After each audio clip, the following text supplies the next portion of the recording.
Magandang umaga, church! Amen! Praise God! Welcome po to TVCCC KM Dasmariñas, Cavite. Pakitanong nga po yung katabi mo, handa ka na bang magpuri sa Panginoon? Handa na ba yan? Amen! Amen! But before we worship God, let this be our prayer for this morning. Itong Bible verse po na ito, sabay-sabay po nating basahin sa Pahayag, chapter 4, verse 11. Let this be our prayer and declaration full of faith. Sige po, sabay-sabay po nating basahin. 1, 2, 3, go! Aming Panginoon at Diyos, karapat dapat kang tumanggap ng papuri, karangalan at kapangyarihan, sapagkat ikaw ang lumalang sa lahat ng bagay at ayon sa iyong kagustuhan, sila'y nilalang mo at pinapanatili. Amen, amen, and amen. Lord, you deserve all the praise. Ngayong araw, Panginoon, wala na kaming iba pang gagawin kundi ang bigyan ka ng papuri, ng karangalan, Panginoon, dahil you deserve it all, Lord God. Church, personally, invite the presence of the Lord. Talk to Him right now.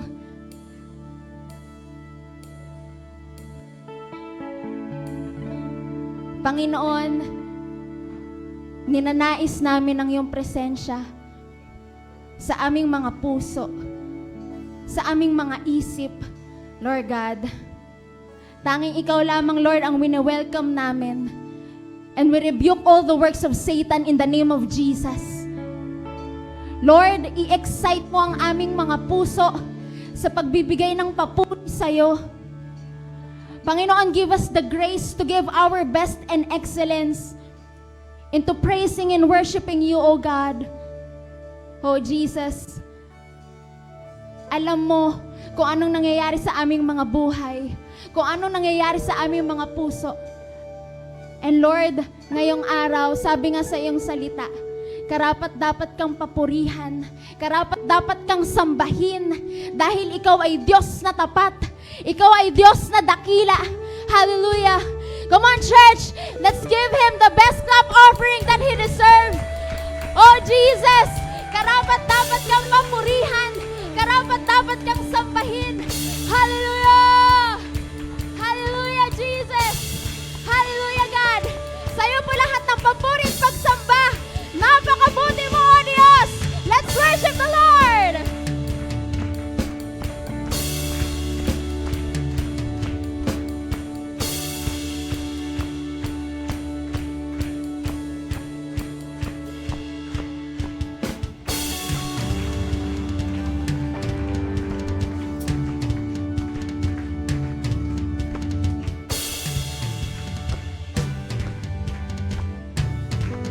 One more time, let's have our hands!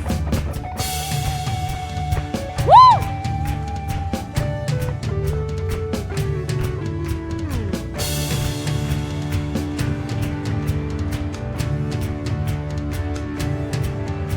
Purihin ka, Panginoon, sa lahat ng iyong mga gawa. Sambahin ka, O Diyos, sa lahat ng panahon. Sa saya o kalungkutan, kawalan o kasaganahan, sa lako at kabiguan, ang biyaya mo ay nandyan. Mabuting Diyos, napakabuti mo, Panginoon. Ikaw ay laging tapat sa akin sa lahat ng panahon. Napakabuti mo, di ka nagbabago. Ikaw ay laging tapat sa akin. Napakabuti mo. Yes, Lord! Napakabuti mo! We sing! Purihin ka, Panginoon, sa lahat ng iyong magagawa. Sambahin ka, O Diyos, sa lahat ng panahon. Sa saya o kalungkot. Kawalan! Kawalan o kasaganahan, sala ko at kalungkutan. Ang biyaya mo ay nandyan. You declare, church! Mabuting Diyos, Napakabuti mo, Panginoon. Ikaw ay laging tapat sa akin sa lahat ng panahon. Napakabuti mo, di ka nagbabago. Ikaw ay laging tapat sa akin. Napakabuti mo. Woo! Sa bawat oras, sa lahat ng dako,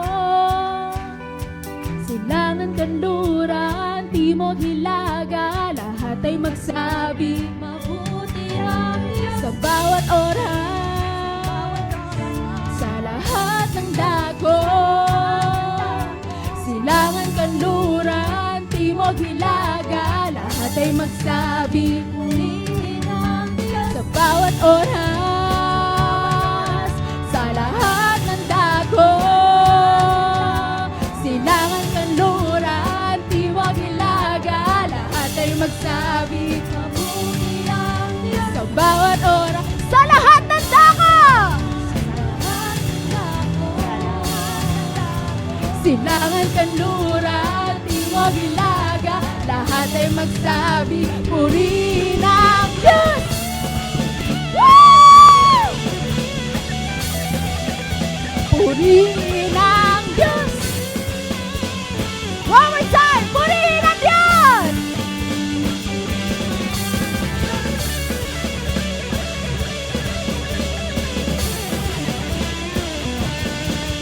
Saya o kalungkutan, Kawalan o kasaganahan, sala ko at kalungkutan. Ang biyaya mo ay nandyan.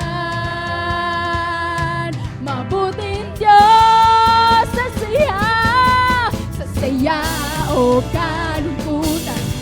kawalan o kasaganahan, sala ko at kalungkutan. Ang biyaya mo ay nandyan. Mabuting Diyos, come on, you sing it out! Napakabuti.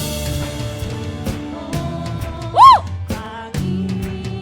Panginoon, ikaw ay laging tapat sa akin sa lahat ng panahon. Napakabuti mo, di ka nagbabago. Ikaw ay laging tapat sa akin. One more time, church! You declare! Napakabuti.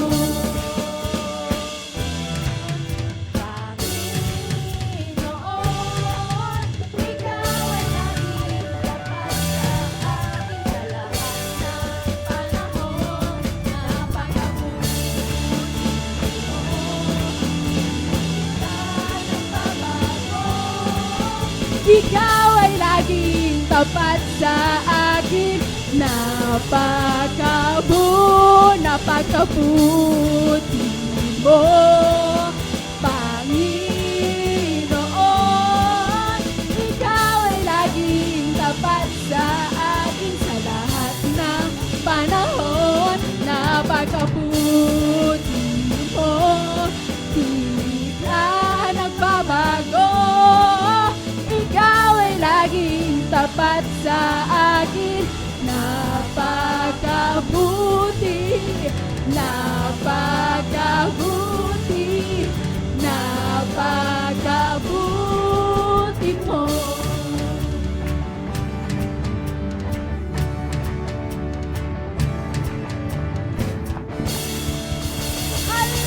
Hallelujah!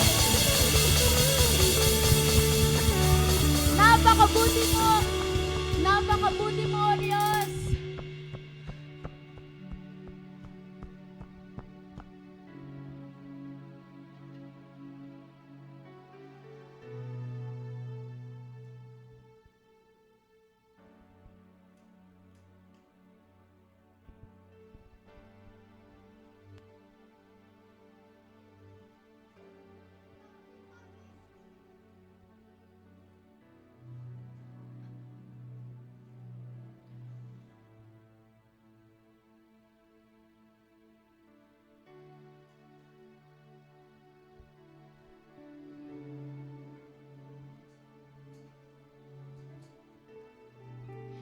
Church,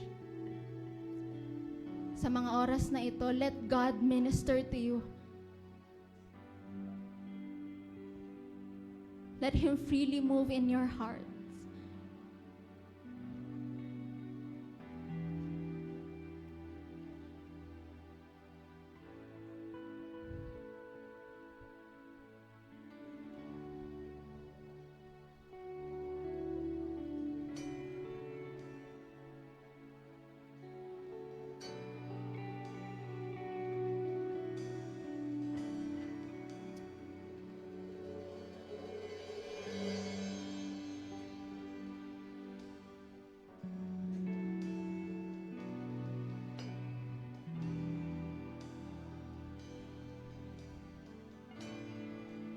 Sa bawat oras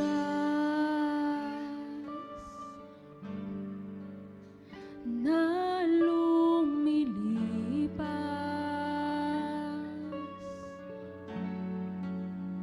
lagi kang nariyan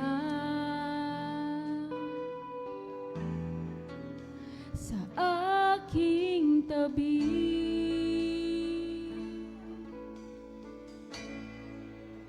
Sa bawat kabiguan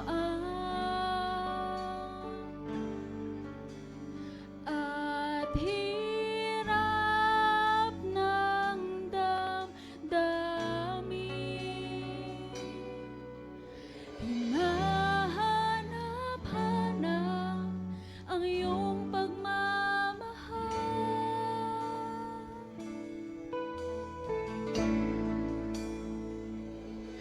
O Diyos, kailangan kita. Ang pag-ibig mo ang gusto kong madama, pagkat wala nang magpupuno sa puso ko, kundi ang pagmamahal mong tunay.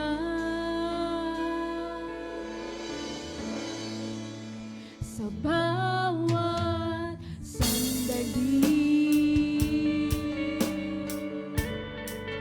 na ako ay nagkamali,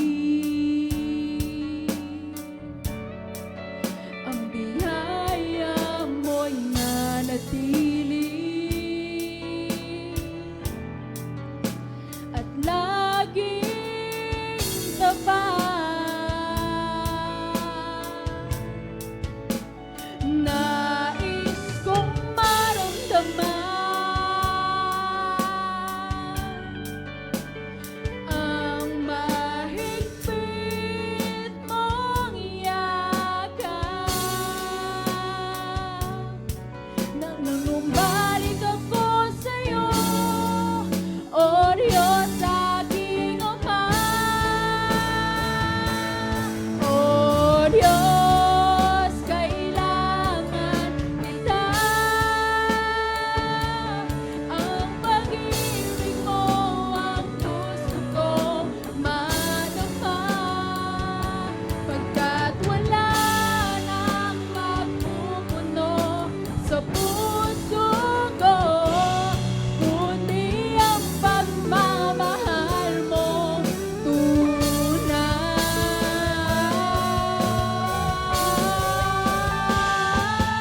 O Diyos, kailangan kita. Ang pag-ibig mo ang gusto kong madama, pagkat wala nang magpupuno sa puso ko, kundi ang pagmamahal mo tunay.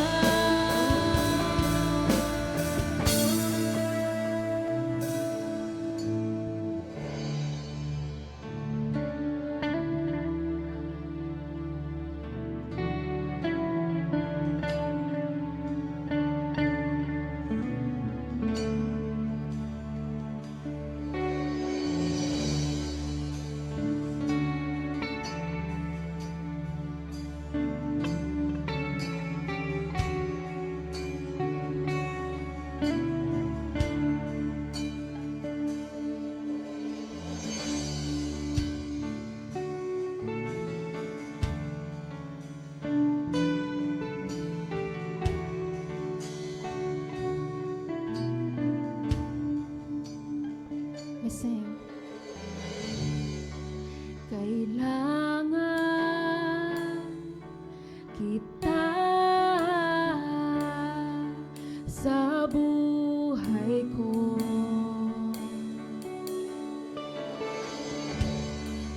Kailangan kita, Panginoon.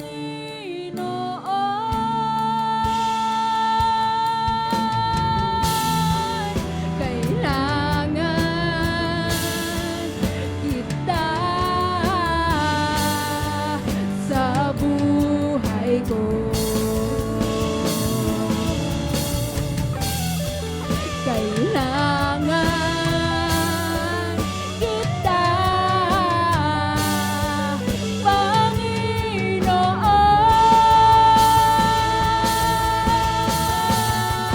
Di ko kaya na malayo sa'yo. Kailangan kita, ikaw ang buhay ko at pag-asa, mananatili sa'yo. Di ko kaya malayo sa'yo. Kailangan kita.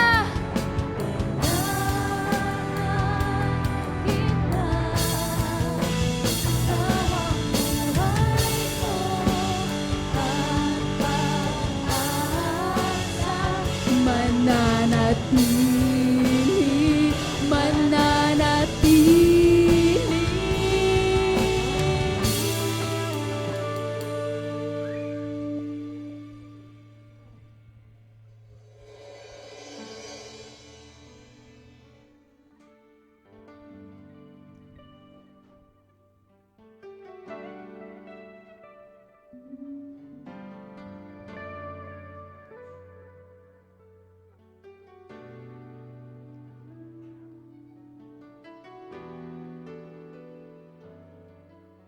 Come on, church, with every voice we sing. Nais kong maramdaman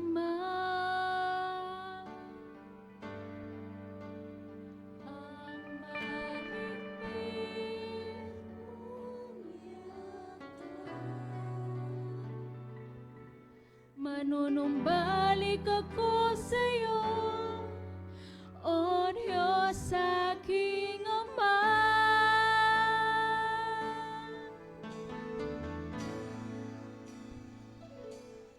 O Diyos, kailangan kita. Ang pag-ibig mo ang gusto ko madama, pagkat wala lang magpupuno sa puso ko, kundi ang pagmamahal mo.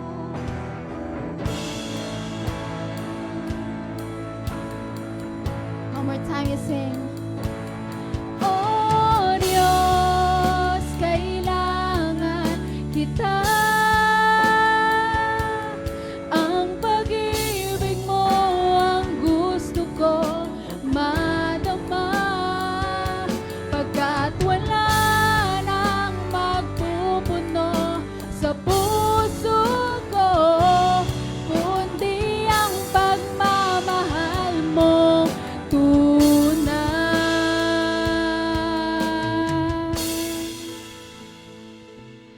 O Diyos,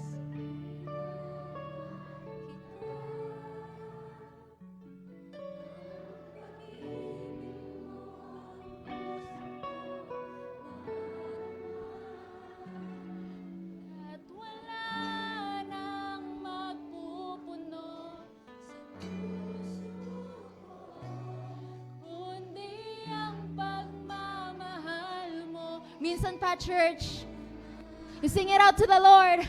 O Diyos, kailangan kita. Ang pag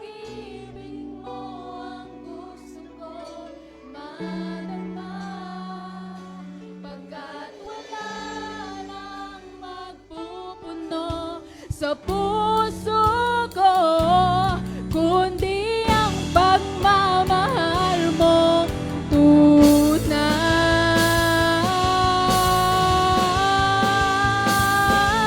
Oh Diyos, kailangan kita. Ang pag-ibig mo ang gusto ko madama, pagkat wala nang magpupuno sa puso ko, kundi ang pagmamahal mo tunay. Kundi ang pagmamahal mo tunay. Kundi ang pagmamahal mo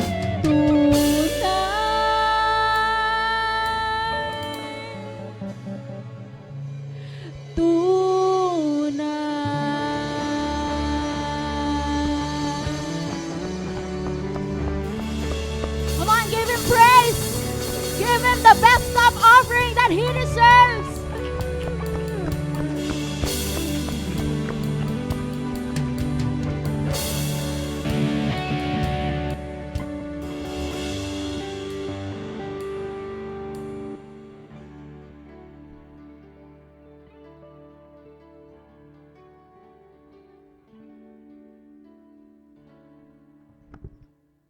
Tunay nga po, Panginoon, na walang magpupuno sa aming mga puso, Panginoon. Ang deepest longing ng aming puso ay Ikaw, Panginoon. Ang kauhawan ng pusong ito ay walang iba kundi Ikaw, Panginoon. Kaya hayaan niyo, Panginoon, na sa oras pong ito na kami ay naririto, pumunta sa simbahang ito upang sumamba sa pangalan mo, Panginoon. Karapat-dapat na purihin ang pangalan mo, Panginoong Jesus, Panginoon. Hayaan niyo, Panginoon, na magpuri ang aming mga spirito sa iyo, Panginoon. Tulungan niyo po kami, Panginoon, na maunawaan, maranasan kung sino ka, Panginoon. Allow us to worship you by listening to your word, Panginoon. And give us, Lord God, what we need. Kasi ikaw yung kailangan namin una sa lahat, Panginoon. But give us what we need at this point, Panginoon, habang nakikinig sa iyo, Panginoon. Marami pong salamat, Lord. Gamitin niyo po ang inyong lingkod para po ma-deliver ang iyong salita, Panginoon. At talagang, Lord, buksan mo yung mga puso namin, Panginoon. Mag-penetrate ka, Panginoon, sa mga puso namin. We ask for healing, Lord. We ask for comfort. We ask, Lord God, for our infilling, for the revival, Lord God, that we are longing for. Lord, we want you, Panginoon. Kailangan ka po namin, Panginoon. Kaya, Lord, nagpapakumbaba kami, Panginoon. We are all saved by grace. We are all here because of you, Panginoon. Kaya, Lord, naririto po kami, Panginoon. Tanggapin niyo, Panginoon, ang pagsamo namin, papuri sa pangalan mo, Panginoon. We honor you, we love you. In Jesus' name we pray. Amen, amen. Palakpakan po natin ang Panginoon. Okay, you may take your seat na po. Ayan, kakakape ko to. Hanggang ngayon, nagpapalpitate ako. Alright, ayan po, no? Hello, everyone. Ayan, so umaakyat na po yung mga bata, no? So, ayan, magandang umaga po sa bawat isa. Mapagpalang araw po sa ating lahat, pati po sa mga kapatid po natin na nasa online. Hello po. God bless everyone. So, ngayon po, no, andito pa rin po tayo sa series natin. Kumbaga, andito pa rin po tayo dun sa topic. Sige, yung pinakasimple po, nasa chapter pa rin po tayo ng Matthew. Nasa chapter 5 pa rin po tayo ng Matthew, okay? Ng book of Matthew. At kung mapapansin po natin, pag nag-flashback tayo ng mga nakaraan, di ba po, simula dun sa Beatitudes, no po, hanggang sa ngayon, andito pa rin tayo, no? So, salamat po sa ganong paraan, no po, na nauunti-unti natin, nahihimay natin yung salita ng Diyos. At alam niyo po yan sa sarili niyo na meron po kayong natutunan, no po, natutuhan. Meron po kayong natutuhan, merong nagrima sa inyo po, no? Salamat po sa Panginoon. And ganun po siguro talaga yung learning, yun po yung sinasabi ng iba, no? Na hindi natin minamadali yung learning. Diba po? Yun naman po yung sinasabi din sa studies na yung learning, mas nagmamanifest sa buhay po natin, mas na-apply natin kapag gradual po natin na ginagawa, no po, hinihimay natin. At yun po yung ginagawa natin ngayon, no, sa mga books ng Bible na ilang linggo na, parang buwan na nga po yata, nandito pa rin tayo sa Matthew. Salamat po sa grace ng Panginoon kasi may nire-reveal po siya sa atin. Ayan po. So ngayon po, ang pag-uusapan po natin, ito pa rin po ay nasa preaching ni Jesus sa Mount. Okay po yung sinabi, yung Sermon at the Mount, andun pa rin po tayo. So, ito po ay isa sa mga katuruan ni Jesus. Ito po yung topic niya, yung I came to fulfill the law, or Christ came to fulfill the law. Ito po yung pag-uusapan natin. No? So, ano po ba yung law una sa lahat? No? Kasi, meron po, kumbaga, pag yung law na ano natin yan, narinig natin yan, di ba po, ang isa sa mga pumapasok sa isip natin, ako po, is Old Testament. No? Parang pag law, alam natin na, okay, Old Testament, Moses, no, Mosaic covenant, yung mga ganan. And yung Torah, yun yung parang naalala natin. And alam natin na mga series yan ng mga rules, salansan yan ng mga rules na kailangang sundin, and ganyan. No? So sinasabi ni Jesus dito, nung nagpipreach siya sa mga tao dun sa sa Sermon at the Mount, kasama to nung iba pang mga sinabi niya na blessed are the meek, no? Kasama po yun, no? At ito yung isa sa mga preaching niya pa na I came to fulfill the law, not to abolish them. Hindi ko i-abolish or kumbaga hindi niya yung pipigilan or hindi niya yon parang na lang, parang okay, wala na to, tanggal na to, hindi na natin to papansinin or what. Hindi ganun po ang role ni Jesus sa pagdating niya. Ang role niya po ay i-fulfill ang law. So ngayon, ayan. So ito pa, may meaning po tayo ng laws dito, no po. So yung laws na sinasabi po dito, bigyan po natin ng meaning. So this serves as the terms for the covenant relationship that God offered to the people of Israel. So ito po, no, backward dun sa days, no po, ni exiles. Okay, yung mga tao po, walang iba kundi ang Israelites, no. They were the exiles during the time na si Lord ay nag-offer ng covenant. So ano po ba yung covenant? So ito yung panahon na nung una kasi hindi pa naman sila exiles, no. Nung una ay nasa Egypt sila, ang Israelites. Bakit sila nasa Egypt? Ito yung panahon po ni Joseph the Dreamer. Panahon ni Joseph the Dreamer na na-inhabit nila, I think that's the term, kumbaga tumira sila sa Egypt. Kasi yun yung mga time nang nagkaroon ng famine at kailangan po nila ng pagkain. At nung time na yun yung mga panahon na si Joseph po ay naging, nasa position siya during that time. At nanirahan yung family, buong pamilya, okay, ni Joseph sa Egypt. Pero dumating yung panahon na siyempre nawala na po yung pamilya ni Joseph, lahat sila, sinabi sa Bible na namatay, okay, as in totally nawala na. So ang mga natira, pero andun pa rin yung lahi ng Israel, no po. Nandun pa rin sila, at ang nangyari ay may nag-raise up na Pharaoh na panibago at hindi nakilala. Sabi sa Exodus chapter 1 na hindi nakilala ng mga tao si Joseph at ang pamilya niya. Kumbaga yung tribes na yon, no? So hindi na nila kilala. Yung Pharaoh, hindi niya nakilala. So ibig sabihin na hindi niya nakilala ay hindi niya na ino-honor yung mga prior na ginawa ni Joseph during that time. Kasi nung time na yon parang in good terms, siguro po yung term na, in good terms, si Joseph at ang Pharaoh ng Egypt. Pero nung namatay si Joseph, ng mga sumunod na, at may na-raise up na panibagong Pharaoh, so hindi niya na kinikilala si Joseph. So anong take nun sa dulo? Ibig sabihin, ano na mangyayari sa mga Israelites? Hindi na in-honor si Joseph, and at the same time, hindi na in-honor Israelites. Kumbaga, hindi na yon, wala na silang kindness na marireceive from the Pharaoh kasi nga, hindi in-honor ng Pharaoh si Joseph dahil hindi na nga kinilala. Opo, no? So, ngayon, okay, so, ano nangyari? Ang nangyari ay nagkaroon ng slavery na naman, okay? Itong mga tao ng Israelites ay mas dumami sila. Kahit nawala na yung pamilya ni Joseph, mas dumami sila. They increased in number at nag-multiply pa nga. Yun din yung term, no po? And syempre, it irritates the fear during those times.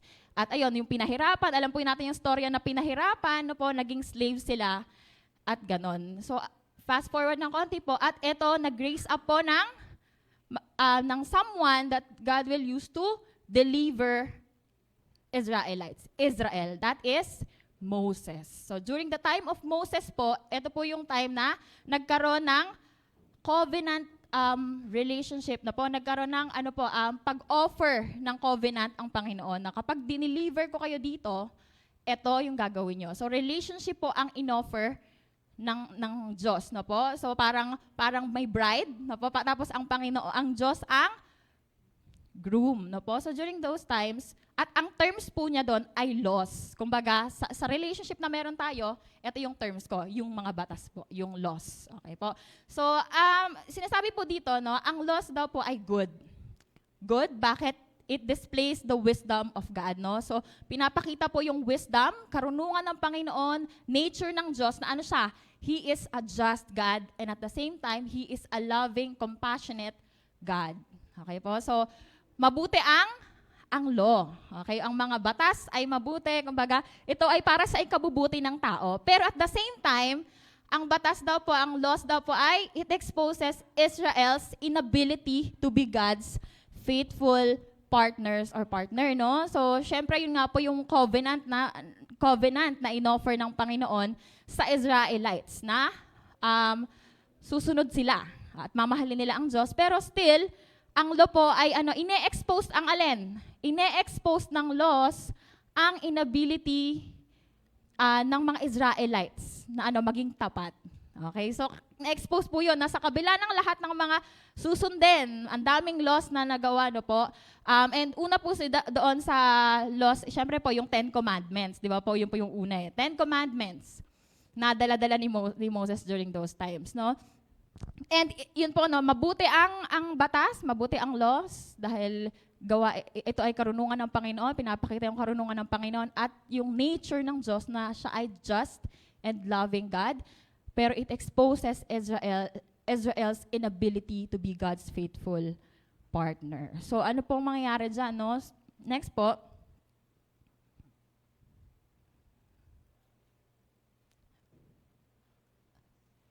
So ano po ang meron sa laws? Ayan, pa-display. Okay po, so yung sa batas po kasi, di ba po, kasi sinabi ni Jesus na, I came to fulfill the law, not to abolish them. Okay po, so yun po yung statement ni Jesus, no? Doon po sa laws, yung mga batas po na nasa Bible, ito po, makikita po natin, no? Some laws were made them distinct from neighboring nations. No po? So yung mga laws po na nandun ay they make them distinct. So, ibig sabihin, exclusive lang yon para sa mga Israelites. Kasi may mga neighboring nations sila. So, yung pagkakaiba nila, yung mga batas na yon ay para makita yung distinction between them at nung iba pang mga nations. Ano pa po? Other laws kept them away from the things that in their culture symbolize death, disease, and moral corruption. So, ibang storya pa po yan. Pero ayun nga po, no, yung iba pong laws na nandun sa batas nila ay ito po yung goal, no po, kept them away from the things that in their culture symbolize death, disease, and moral corruption. Ano pa po? There are laws about sacrifice that were ritual symbols that connected people to God. So, alam po natin yung mga offering, no po, yung may ino-offer sila, and then yun po yung nagko-connect, no po, sa tao, sa Diyos, no po? And laws about being a good person and treating others fairly. So, justice, no po? Ito po yung justice pagdating yung sa iba pong batas. And there are laws about Sabbath, rest, rituals that symbolize humanity's true purpose and future. So, yun po yung mga laman ng mga batas po na nung panahon, okay po, ni na Moses. So, sa sobrang dami po nun, syempre it exposes the inability of God's people to follow Him and to be faithful to Him. So, yung mga batas po na yan,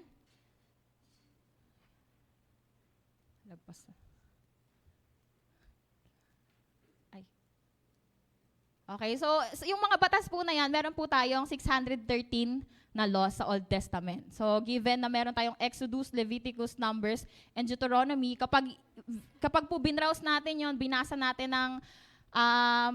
po natin, makikita po natin yung pagbababa, okay, at paulit-ulit pong pag-mention, okay po, ng mga ilang batas, no po, including yung mga kanina na list na about sa justice, about how to treat people, no po, at yung about sa Sabbath, tsaka yung iba pang mga rituals nila. So, ibig sabihin, yung mga laws po before, hindi siya lahat mag-a-apply ngayon. Bakit? Kasi una po, yun nga, no, yung ibang batas ay tungkol lang sa Israelites. No po, tungkol sa Israelites na mga rituals nila at dapat nilang gawin, yung mga ginagawa pa nila bilang isang nation. Okay po.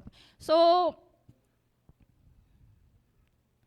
next po. No? Pero ang sinasabi po ni Jesus dito ngayon, transition po tayo, ang sinasabi po ni Jesus sa Matthew 5:17, huwag niyong akalaing naparito ako upang ipawalang bisa ang kautusan at ang mga propeta. So, yung mga kautusan po kanina at ang prophets po yung nagsabi noon. Siyempre po nandiyan po sina Moses at iba pa pang prophets na ginamit po ng Panginoon para dun sa pagsasabi ng mga batas, no po, at pagre-remind ng tao kung ano yung batas ng Panginoon, ano yung utos ng Panginoon. No, sinasabi po ni Jesus dyan po sa Sermon at the Mount na huwag niyong akalain na naparito ako upang ipawalang bisa ang kautusan at ang mga propeta. Naparito ako hindi upang ipawalang bisa ang mga iyon, kundi upang tuparin. So sinasabi po ni Jesus na tutuparin niya ang lahat ng mga kautusan at yung mga bagay na hindi pa nangyayari. Okay po. So ano bang nalalaman po na. So let's see no po kung totoo po yung sinasabi ni Jesus. I mean, totoo naman talaga, no po. And makikita po natin yan sa Bible na yung mga prophecies sa Old Testament ay nangyari po, no po, nangyari sa New Testament. So let's, for example po, no, in Isaiah 7:14, therefore the Lord himself will give you a sign. The virgin will conceive and give birth to a son and will call him Emmanuel. Yung fulfillment po nasa Luke 1:35 or pwede po sa ibang gospel na po. The angel answered, the Holy Spirit will come on you and the power of the Most High will overshadow you. So the Holy One to be born will be called the Son of God. So ayun po, no, yun yung ito po yung isang example, no, na totoo at talagang totoo naman po na si Jesus po ay magfu-fulfill. Okay, siya mismo ay fulfillment. Okay po, ng mga prophecies, no po. And next po, tignan lang po natin yung mga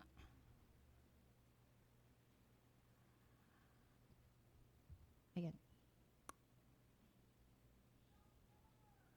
Ito po. So sa Leviticus naman po, Old Testament, no po, for the life of a creature is in the blood, and I've given it to you to make an atonement for yourselves on the altar. It is the blood that makes atonement for one's life. So, atonement daw po, no? Yung parang, and dito po sa Luke 4, sanabi po dito, this is my blood of the covenant which is poured out for the many for the forgiveness of sins.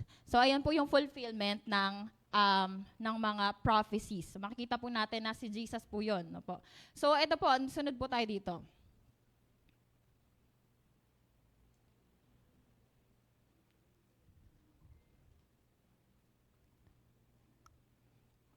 Sabi po sa verse 18, tandaan ninyo, maglalaho ang langit at ang lupa, ngunit ni isang tuldok o kudlit man ng kautusan ay di mawawala ng bisa hanggat hindi natutupad ang lahat. So si Jesus himself, sinasabi niya yon. Bakit kaya? Okay, saan kaya nanggagaling si Jesus? No po?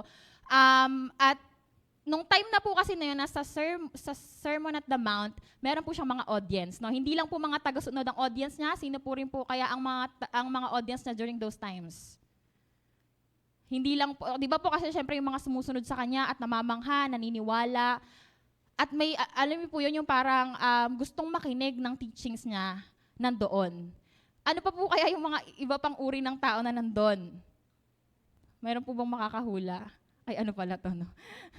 Ano po bang makakahula? Sino pa po kaya yung ibang mga tao na nandoon, uri ng tao? Mga Pariseo po. So during those times, ang mga nandun po ay Pariseo. So alam po natin na mga Pariseo ay master ang laws. No po? Alam po mga Sadducees, mga scribes, no po, sila po ay mga teachers of the law. No, teachers of the law, at alam po nila yon, kumbaga sa ulo nila yon, syempre po, alam na po natin yan, na inaral po nila yon, at buhay nila ang pagsunod doon po sa mga laws na yun. Kung 613 yon, of course, no, sa ulo po nila yon, no, yung mga batas. No. At nung time na yon, ito po sinasabi to ni Jesus na maglalaho ang langit at lupa, ngunit ni isang tuldok o kudlit man na kautusan ay di mawawala ng bisa hanggat hindi natutupad ang lahat. Kapag pumunta po tayo sa New Testament, starting John, Matthew, Mark, no po, yung pong mga yon, may mga storya po doon na nandun po ang mga Pharisees. Lagi pong sinasabi na habang si Jesus nagpipreach, o kaya nagpapagaling, no po, kung anumang display ng wonders and healing yung gawin ng Panginoon ni Jesus, lagi pong may kontra at laging may say ang Pharisees. Kasi, syempre, alam nila yon, sa ulo nila yon. At ang dating kasi sa kanila ay si Jesus ay blasphemous at the same time, no po, at the same time ay parang dinidisregard niya yung laws. No po, ganun po yung kaya laging parang merong reaction, laging may reaction ang mga Pharisees, no po, ang mga scribes, yung mga taga-turo ng salita ng kasulatan, ay may sinasabi against Jesus, no po. Kasi though may ano naman talaga sila doon, parang may right din naman talaga sila doon na parang, alam ko to, hindi naman, parang hindi consistent sa sinasabi ng ano. So ganun sila kasi yun yung pagkakaintindi nila. And sinasabi po yan ni Jesus, kadugtong po niyan ay,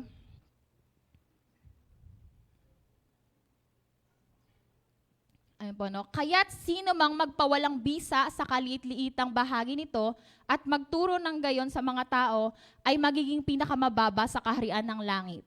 Ngunit ang sumunod sa kautusan at nagtuturo sa mga tao na tuparin iyon ay magiging dakila sa kaharian ng langit. So sinabi pa rin po ng Panginoon na sino man yung magpawalang bisa.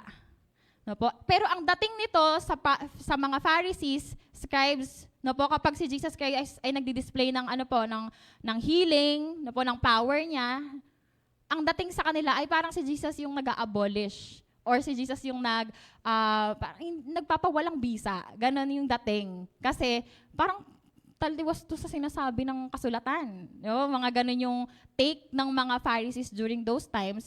Pero si Jesus mismo ang nagsasabi na sino man ang magpawalang bisa sa kaliit-liitang bahagi nito at magturo ng mga gayon sa mga tao ay magiging pinakamababa sa kaharian ng langit. Ngunit ang sumusunod sa kautusan at nagtuturo sa mga tao na tuparin iyon ay magiging dakila sa kaharian ng Diyos. So tingnan po natin kung ano po yung sinasabi ni Jesus at ano ang pinakamahalaga po sa pagsunod ng kasulatan at ng mga batas. No po? Since sinasabi ni Jesus na I came to fulfill the law and not to abolish them. Pero ang tingin sa kanya ng mga Pharisees ay ina-abolish na yon. No po? So ano talaga yung pinaka-commandment at ano talaga yung pinopoint out ni Jesus dito? Okay po, sige po, tingnan pa po natin. Sinasabi ko sa inyo, kung ang pagsunod nyo sa kalooban ng Diyos ay tulad lamang ng pagsunod ng mga tagapagturo ng kasulatan at mga Pariseo, hinding-hindi kayo makakapasok sa kaharian ng langit. Ayan na. Ayan na po, nag-name drop na si Jesus. No? Nag-drop name na si Jesus. No po? Sinabi na sino daw po ang problema dito na po. Kapag po yung pagtuturo, kung ang pagsunod daw po natin ng kalooban ng Diyos ay tulad lamang ng pagsunod ng mga tagapagturo ng kasulatan at mga Pariseo, hindi daw po tayo makakapasok sa kaharian ng langit. Just imagine na si Jesus nagsasalita sa sermon sa Mount during those time kasi Sermon at the Mount to eh. Tapos andun yung mga Pariseo. So syempre anong sila po? Hurt, no po, emotional damage. No? Ganun po yung siguro yung nararamdaman nila at siguro naiinis din sila during those times. And una sa lahat, kinokondemn na nila si Jesus or meron na silang mga hindi magagandang naiisip. No po? And ayun po, tignan po natin kung paano na itong mga Pharisees na to, na sinasabi ni Jesus na wag daw po nating tularan kung paano yung pagsunod nila ng teachings, tingnan po natin kung ano po, no, saan. Ayan, at ayan po. So una po, si Jesus heals a man and let down through the roof of a house. No po. Ito po yung kwento kung saan meron pong isang may sakit na I think paralyzed siya, no. Siyempre po, hindi po niya kayang maglakad at meron pong mga kaibigan na nagdala sa kanya. At sa sobrang daming tao po, no, sa Luke 5, no po, ito po, basahin po natin. Some men took a man who was not able to move his body to Jesus. So ito po ay paralyzed, no po. He was carried on a bed. They looked for a way to take the man into the house where Jesus was. 19, but they could not find a way to take him in because of so many people. They made a hole in the roof over where Jesus stood. Then they let the bed with the sick man on it down before Jesus. When Jesus saw their faith, he said to the man, "Friend, your sins are forgiven." Tapos makikita po natin sa 21, na po si Jesus, out of ganon, no, on the spot, sinabi niya na, "Friend, your sins are forgiven." At, syempre po, no, nag-strike yun sa mga teachers of the law. Sabi po that the teachers of the law and the proud religious law keepers thought to themselves, "Who is this man who speaks as if he is God? Who can forgive sins but God only?" Ayan po, no? So yung sinasabi naman po talaga ng Pharisees during those times ay consistent naman po sa batas, no po, na parang, syempre sa Ten Commandment po, no, parang, tsaka sa iba pong laws, na parang walang ibang makakapagpatawad, kundi ang Diyos, no po. Tas yung tinatanong niya ngayon, no, who is this man who speaks? Who speaks as if he is God. So kapag po kasi hindi ka Diyos, tapos ganun ka umakto, parang blasphemy po yun eh, no po. So, ayan po, una pong, isa po sa mga sinasabi ng Pharisees. No po, minamak nila si Jesus at may sinasabi sila as if si Jesus ay hindi sumusunod sa kalooban ng Diyos and as if si Jesus ay gumagawa ng something na against sa kalooban ng Diyos. No po, so tingnan pa po natin yung ibang storya, no po, mamaya po natin pagtagmi-tagmiin yan. No? So Jesus heals on the Sabbath. Ito pa po isang issue, Sabbath, no po, nasa batas po na hindi pwedeng magtrabaho or kung ano mang gawin kasi nga that is araw ng Sabbath, that is a day for rest, no po, based doon sa law. At nag-umpisa po yan, syempre po, sa Genesis. No po, sabi po dito, another time, Jesus went into the synagogue and a man with a shriveled hand was there. Some of them were looking for a reason to accuse Jesus. So yung iba na, naghahanap na ng pang-akusa at ipapang-akusa o ipapang-bato kay Jesus. So they watched him closely to see if he would heal him on the Sabbath. Now, so Jesus said to the man with the shriveled hand, "Stand up in front of everyone." Then Jesus asked them, "Which is lawful on the Sabbath? To do good or to do evil? To save life or to kill?" But they remained silent. So he looked around at them in anger and deeply distressed at their stubborn hearts, said to the man, "Stretch out your hand." He stretched it out, and his hand was completely restored.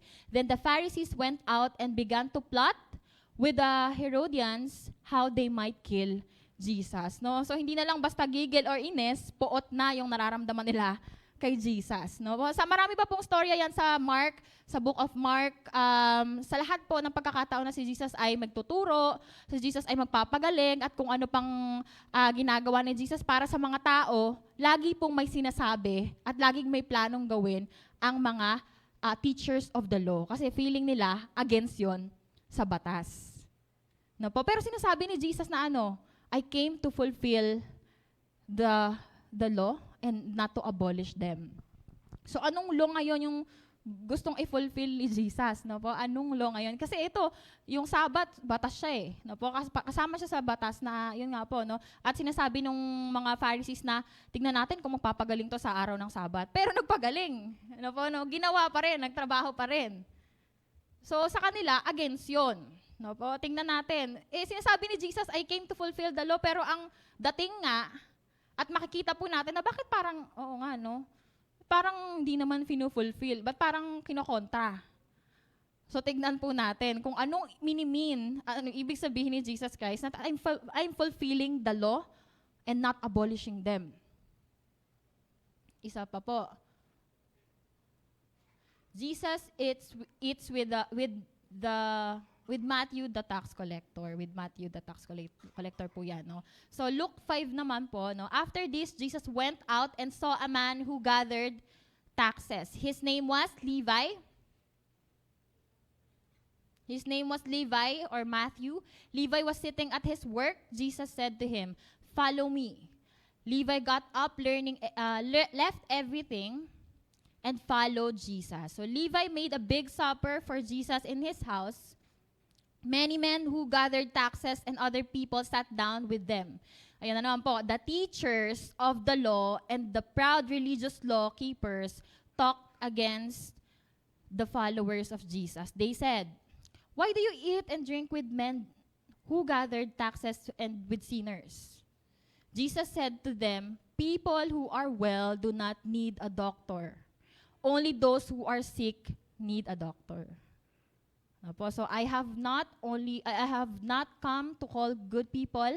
I have come to call sinners to be sorry for their sins and to turn from them. So ayun po yung mga lahat na kinwestiyon nila.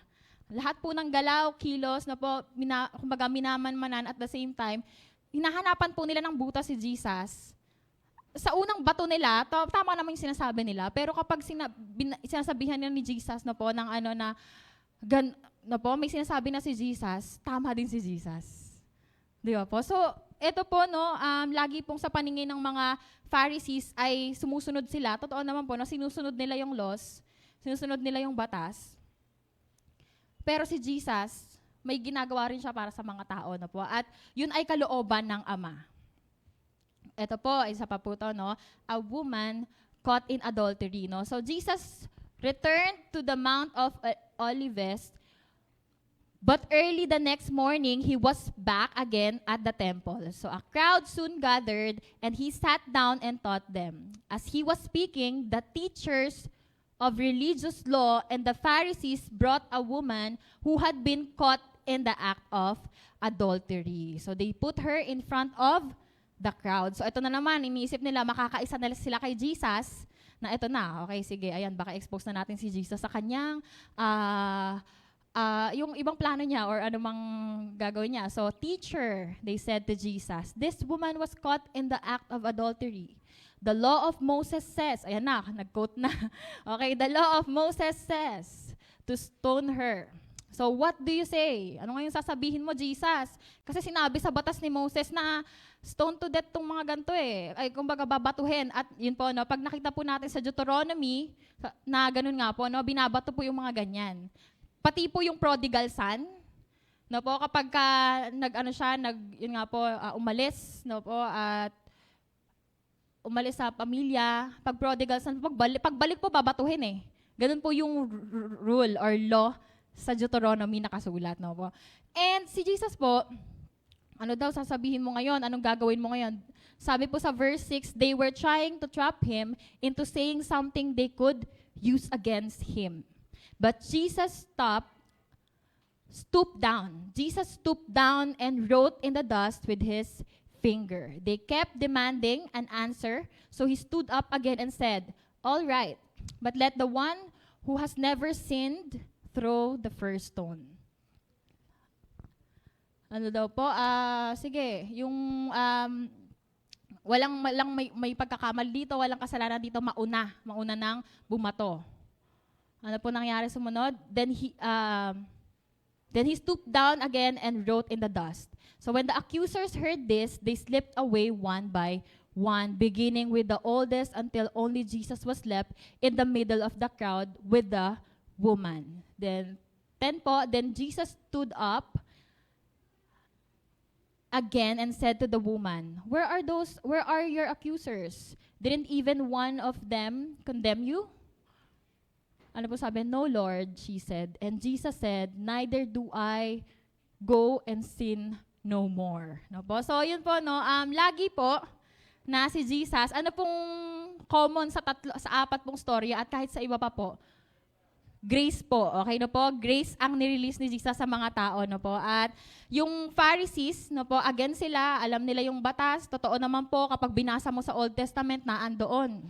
No po, totoo naman po yun. But Jesus came, okay po? Jesus came to fulfill the law. Ano po yung law na sinasabi ni Jesus dito? Ano po yung law na sinasabi ni Jesus? At ano yung greatest na law? Kasi may mga nagtanong din po kay Jesus nung sa teachings niya eh. So ano po ang greatest na law natin? Sa dami ng batas, 613. So ano ang greatest dyan? Okay po. So sabi po ito po yung greatest commandment no po sa Matthew. Nasa Matthew po yan. No? So may isa pong nagtanong, no? Sabi po, Teacher, which is the greatest commandment in the law? So sabi po sa 37, sabi po, Jesus replied, love the Lord your God with all your heart, with all your soul, and with all your mind. This is the first and greatest commandment. So ang una pong batas, ang pinaka-greatest commandment po ay, love the Lord your God with all your heart, with all your mind, and with all your soul. Sa pangalawa po, and the second is like it, love your neighbor as yourself. So all the law and the prophets hang on these two commandments. So sa dami po ng batas, ito po yung pinaka-top 1 and 2. Po? So nangyari po ba yon dun sa apat na magkakasunod na examples na storya? Nangyari po ba na love your neighbor as yourself? Ginawa po ba ni Jesus? Ginawa ni Jesus. Amen po, no? Ginawa po ni Jesus yun sa apat na storya at kahit po basahin po natin yung mga susunod pa, dun hinuhugot ni Jesus. No po, dun hinuhugot ni Jesus yung lahat ng performance niya ng yung display ng power, ng healing, no po, ng grace sa mga tao, dun po nag-uugat. Okay, dun sa batas na love the Lord your God with all your heart, with all your soul, and with all your mind. And at the same time, love your neighbor as yourself. All the laws and the prophets hang on this commandment. So, sa kabila po ng lahat, sinasabi po ni Jesus, ano pong sinasabi ni Jesus? Kung sino man daw po ang gumaya, okay ba gumaya or sumunod na katulad ng parang sa mga Pharisees na alam lang, ang dami po nating alam, no? Alam lang, pero hindi po natin kayang mahalin ng totoo ang Diyos, and at the same time, hindi natin kayang mahalin yung mga tao, no po? We cannot love other people. Tapos binabato natin ng mga iba pang alam lang natin. No po? So yung mga ganun po, hindi daw po nila deserve or they will not inherit the kingdom of God. So yun po yung sinasabi na yung fulfillment ng law ni Jesus Christ ay through grace, no po? Through loving God. So lahat po ay hugot sa pagmamahal niya sa Panginoon, na po mahal niya ang Panginoon to the point that na po he allowed himself he laid down his life for his friends. Na po he laid down his life for us. Ano pong sunod doon? So that we can lay down our lives for other people. No? 1 John 3:16 po, no? Jesus laid down his life for us. And so, we will lay down our lives for other people. So, ganun po yung ibig sabihin lang po niya nung I came to fulfill the law, but not to abolish them po. Sa lahat po ng commandments na po, mapapaisip po tayo na kailangan ba talaga? Siguro po, no, isa po yun sa mga, ng mga Kristiyano, no? At ng mga takot pong maging Kristiyano, no? Yung parang, ayoko maging Christian kasi ang daming sinusunod and so on. Ganun po. Pero kapag po naintindihan po natin, no, na, kasi sobrang daming batas nun, makita mo pa lang yun, no? Naintindihan po na natin na nag-uugat sa relasyon natin sa Panginoon, sa pagmamahal po natin sa Panginoon, no po, susunod po yun, no? Mukhang madaling sabihin din, pero kapag sa application na po, doon ka nagkakatalo po, no? Pero ito po yung sinasabi sa atin ng Panginoon na we will inherit the kingdom of God through obeying Him based on our relationship, na po, based sa relasyon natin, sa connection natin po sa Panginoon, sa pagmamahal natin sa Lord, at sa pagmamahal po natin sa tao, na po, loving people and loving God and loving people. So yun lang po yung sinasabi dito, and Jesus himself, binaba niya yung buhay niya po na ano po nangyari, to the point of death, even to the point of death, He gave His life for His friends, for us. So tinuring po tayong friends na po. So, kaya po tayo nakakaranas ng kapatawaran dahil tinanggap natin si Jesus bilang ating Lord and Savior. Hindi po ito sa pagsunod at sa tangkang pagsunod sa lahat po ng batas. Na po, at up to now, sinasabi ni Jesus na wala kahit isang, kahit katiting pinakamaliit, na nakasulatan, na parte ng kasulatan, ang hindi matutupad. Lahat po ay tutuparin ni Jesus Christ. Wala pa siya dito noon. Dumating siya, dumating siya, binigay niya yung buhay niya, namatay siya, inilibing, at umakyat sa kanan ng Ama, at babalik po siya. Kahit po yung pagbalik ng Panginoon, i-fulfill niya po yun. Okay, yung Christ coming, He will come, darating siya, dahil yun po ay nakasulat. Lahat po yun ay i-fulfill ni Jesus. At yung mga promises po niya sa atin, i-fulfill po ng Panginoon. Si Jesus mismo ang mag-fulfill. Si Jesus po mismo ang fulfillment ng mga prophecies mga sinabi. At yun po sinasabi niya, pinaka-commandment niya sa atin bilang church is to love Him and to love the people. To love the people kahit ano pa pong mangyari, i-work out po natin sa buhay po natin. And the Lord, He will give us also that kind of awareness, that kind of awareness para i-build up ang mga tao, para lumago ang mga tao sa pagkakilala sa Kanya, sa paglalim sa Kanya. Ayun po. Sige po, tayo po tayo. Bilis lang po ito.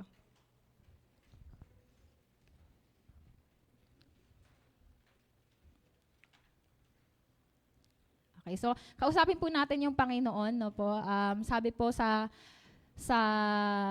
last verse kanina na love the Lord your God with all your heart, with all your soul, with all your mind, Hayaan mo na tanggapin mo. Alam mo, namnamin mo sa spirit mo, i-receive mo personally, yung salita ng Panginoon na tulungan ka na mahalin ang Diyos with all your heart, with all your soul, with all your mind. So magagawa ba natin yon ng biglaan? Hindi. Kasi una sa lahat, mahal natin sarili natin. We love ourselves. And it's hard for us to lay down our lives. And it's only by grace we can surrender. And we can surrender and follow His will. So hiling po natin sa Panginoon, personal, na tulungan ka hanggang ngayon sa puntong ito. O kung i-receive mo pa lang si Jesus, tulungan ka na mahalin mo siya with all your heart, with all your soul, with all your mind. Okay po. Yan. Kapag na-receive mo na yan, by faith, pinananampalatayanan mo, ina-agreehan mo, nag-a-agree ka, ask the Lord also for you to give you grace to love other people. To love your family, to love your friends, even your enemies. To forgive them, to love the present generation, even the next. Hilingin po natin sa Panginoon personal, gawin po nating personal ito, na hilingin natin sa Panginoon na makasunod tayo doon sa instruction ng Lord.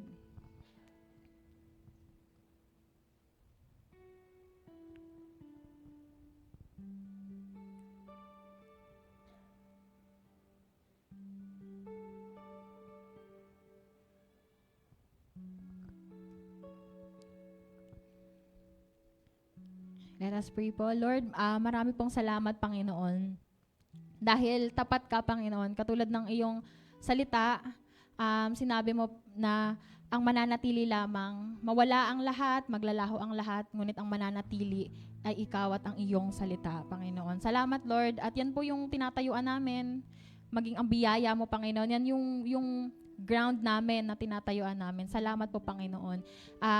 Tulungan niyo kami, Lord, to live by faith and through your grace, talagang mamuhay kami na natututuhan namin, nararanasan namin, nakikita namin yung pag-akay mo sa amin, to love you even more, to go deeper in you.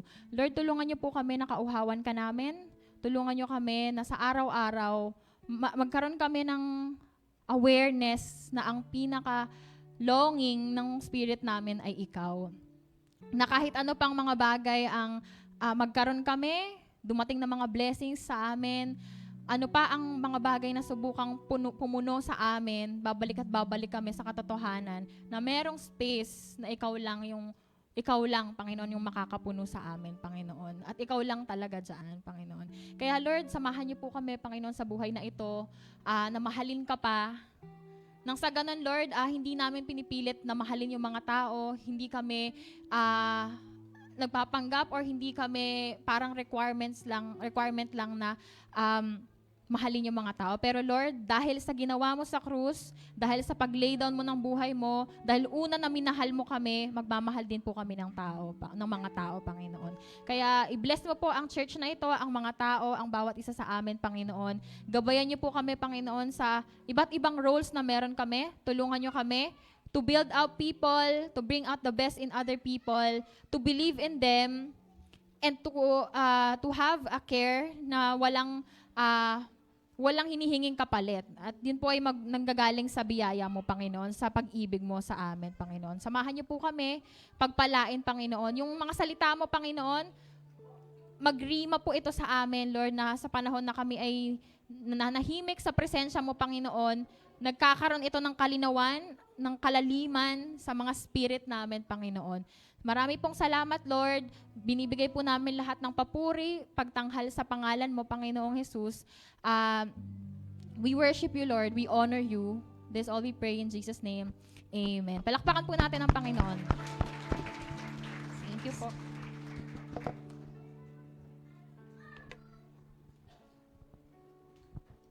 Sige po, you can take your seat. Napagandang reminder po sa atin itong salita ng Panginoon na siya ay naparito para gawin ang anuman yung hindi natin kayang gawin. Amen po ba? Sino sa inyo ang hindi kayang umabot sa pamantayan ng Diyos o kaya niyang abutin yung pamantayan ng Diyos?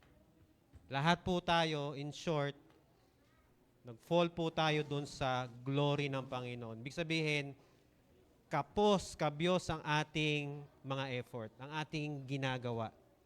Amen po ba?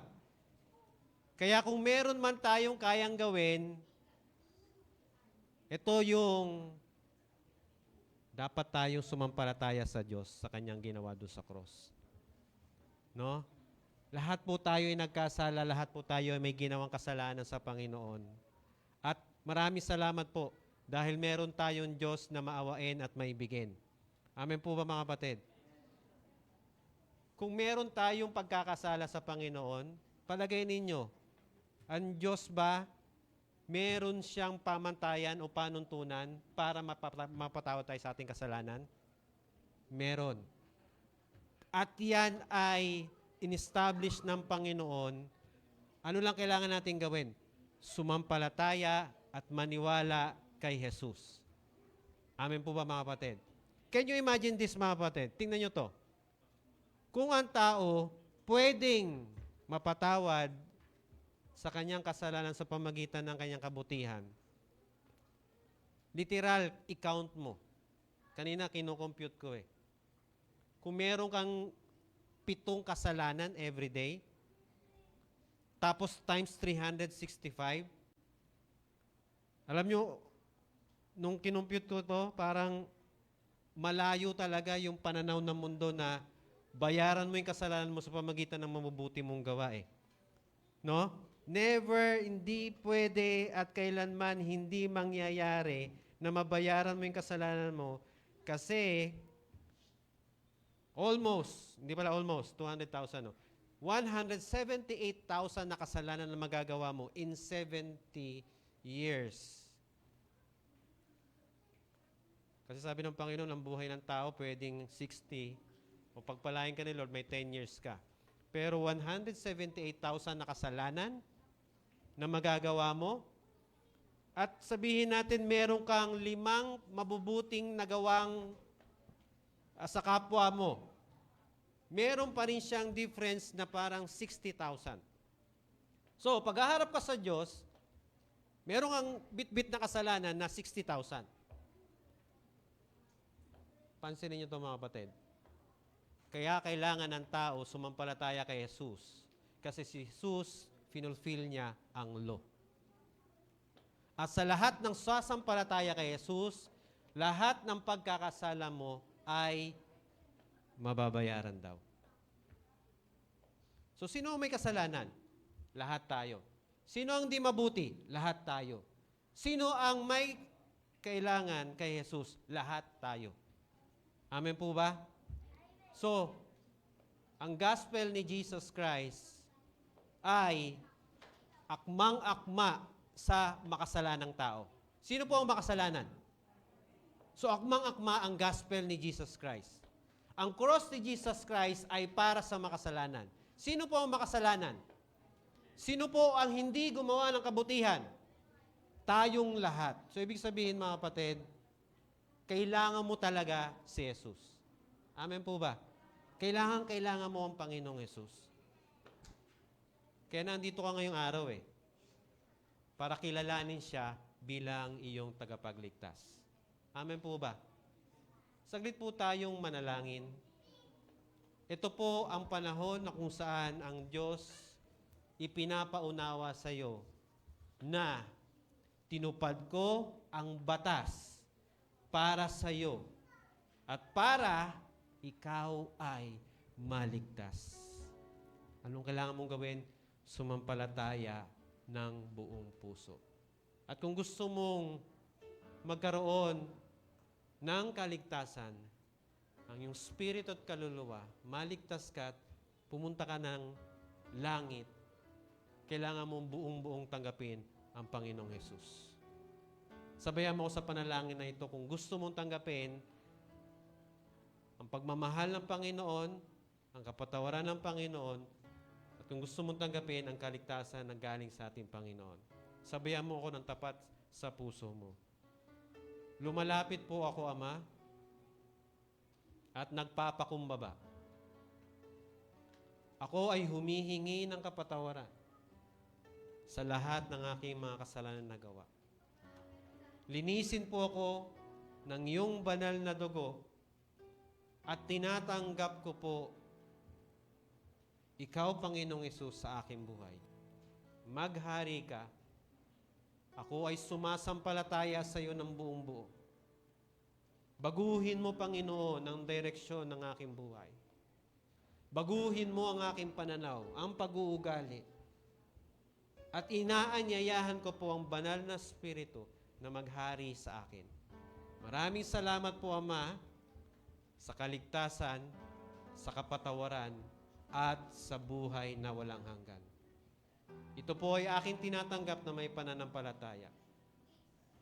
At salamat din ng aking pangalan ay sinulat mo na sa aklat ng buhay. Purihin ka, Ama. Ito ang aking dalangin na may papurit pa sa salamat sa tanging pangalan mo lamang. In Jesus' name, Amen. Amen. Purihin po ang Panginoon at tayo po ay nadako sa Amen. Amen. Amen and amen. Praise God po. Sino pong na-bless sa salita ng Panginoon? Amen. And I believe that personally po, meron tayong personal takeaway sa Word of God kanina. Sige po, tayo po ay dumako sa ating giving of tithes and offering. And personally po, ipag-pray po natin ito bago po natin ibigay sa Panginoon.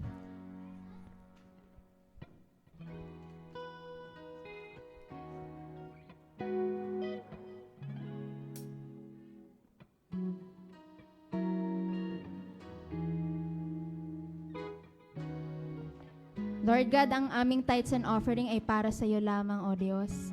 And we pray, Lord, that you will be the one to increase our faith, our hope, our trust, our belief, and confidence to you alone, Lord God. Lord, we believe na ang bawat bagay, Lord God, ay mangyayari, Panginoon, sa perfect timing mo lamang, O Diyos. Kaya Lord, as we wait, increase our faith, Lord God. As we wait for you, Panginoon, help us, Lord God. Give us the grace to be more desiring, Panginoon, sa presence mo. To love you more and more, Panginoon, sa aming personal na buhay, Panginoon, and as a church, Lord God, sa aming pamilya, Lord God, sa aming trabaho, sa aming business, Panginoon, sa aming pag-aaral, Lord God, sa bansang Pilipinas, sa aming government, Panginoon, sa bawat bansa sa buong mundo, Lord God, lead the way, Panginoon. Lead us, Panginoon. Give us wisdom. Strengthen us more and more. We love you, Lord God. In Jesus' name we pray. Amen. Let's give our tithes and offering to the Lord.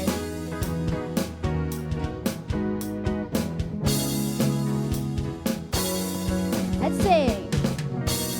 Ang tunay na pagpapala sa Diyos, makikita kaligtasan, kapatawaran, kay Kristo lang matatagpuan. Wala nang mahalaga pa, wala nang katumbas pa, ang buhay na walang hanggan. Kaya salamat, salamat sa iyo, Panginoon. Ang biyaya yumapaw, ang pagmamahal mo at kabutihan. O Diyos, sa iyo lang nararamdaman. Walang hanggan, walang hanggang pagpupuri, pasasalamat, alay sa'yo. Dakila ka, o aking Diyos, ang pagpapala ay ikaw, Jesus.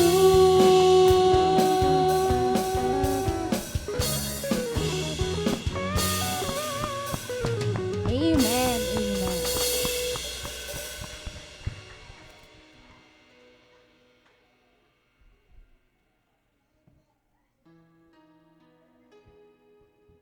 Tinatawagan ko po si Kuya Luis.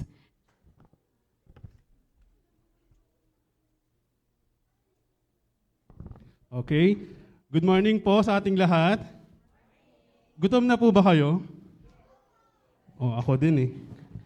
So today, sino po dito nakakaalam kung ano po ang sinaselebrate natin ngayon, second week of the month? Ano po? Kids, ano sinaselebrate natin?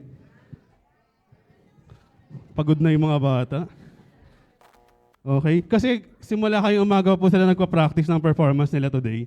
Meron po sila ihahandog sa atin. So today, we are celebrating the Grandparents' Day. Tama po ba? Palakpakan naman po natin ang mga lolo, lola, feeling lolo, feeling lola. Okay? So, since 1987 pa po natin sinaselebrate every second Sunday of September. Celebrate po yung grandparents. Sino po yung mga lolo, lola na po dito? Yan, mga proud yung mga lolo, lola. Yung iba po, nahiya pa. Ayaw umamin. So, ayan. Para po, sino po dito, yung mga kaedad ko na lumaki sa lolo, lola? Wala. Di wala. Ayaw yung... So, meron po, sobrang special po ng mga lolo at lola natin. Tama po ba? Ako, sobrang mahal na mahal ko yung mga lolo at lola kasi lumaki kaming kasama sila. Di ba? Makakalungkot lang, wala na sila. Pero alam kong masaya na sila sa piling ng Panginoon. Tama po ba yung mga lolo at lola natin na wala na ngayon, sure tayo na mas masaya sila kung nasan sila ngayon. Amen po ba?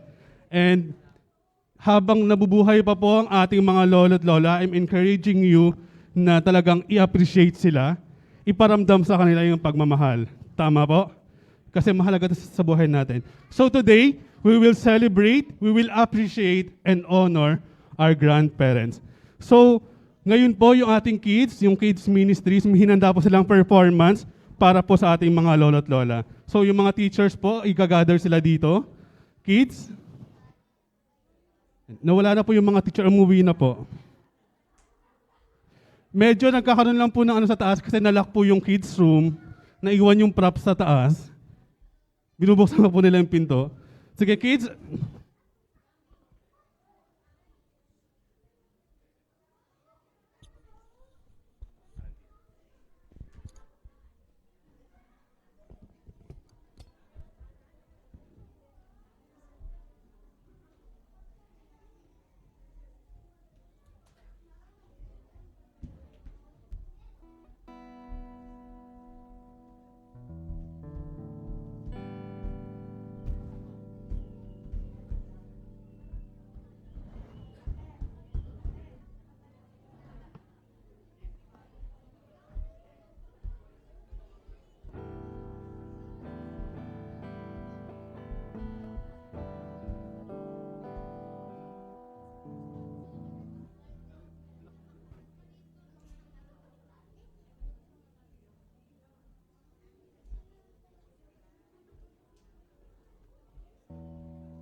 Kids, ready na ba kayo? Ah, parang hindi sila ready. Ready na ba kayo? Okay, wait lang. Hindi pa kami ready. Kung ready na kayo, kami hindi pa. Palakpakan po natin yung mga kids. Naghanda po sila dito. Last year pa po ito, nag-practice. Isang taon na po sila nagpa-practice, kaya abangan nyo po yung performance nila. Makikita nyo po, synchronize. Sabay-sabay po sila. Makikita nyo. Kaya ihanda na mga cellphone. I-video na po ang mga anak, mga apo. Okay, so, teachers, okay na po ba?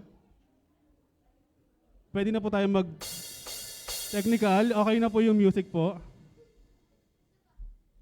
Okay? Teachers, okay na po. Okay po, play music po.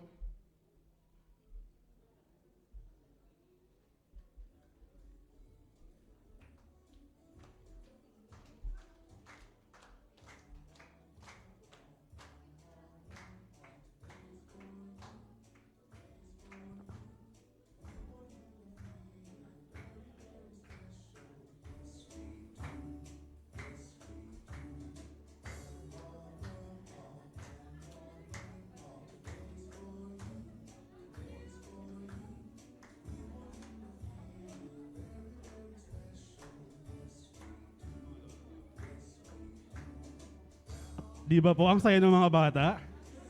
Kitang-kita sa mukha ng mga bata. Especially si Ezra, kitang-kita nyo pong sobrang sayang bata. Masaya po siyang ginagawa ang performance. Sure ako.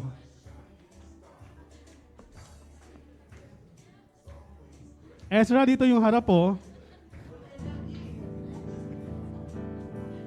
Kanino ka bang anak?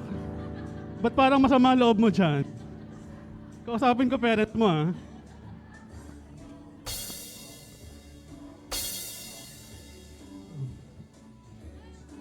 Chambi, konti na lang, tiis na lang. Ilang segundo na lang yan, oh. Konting tiis na lang.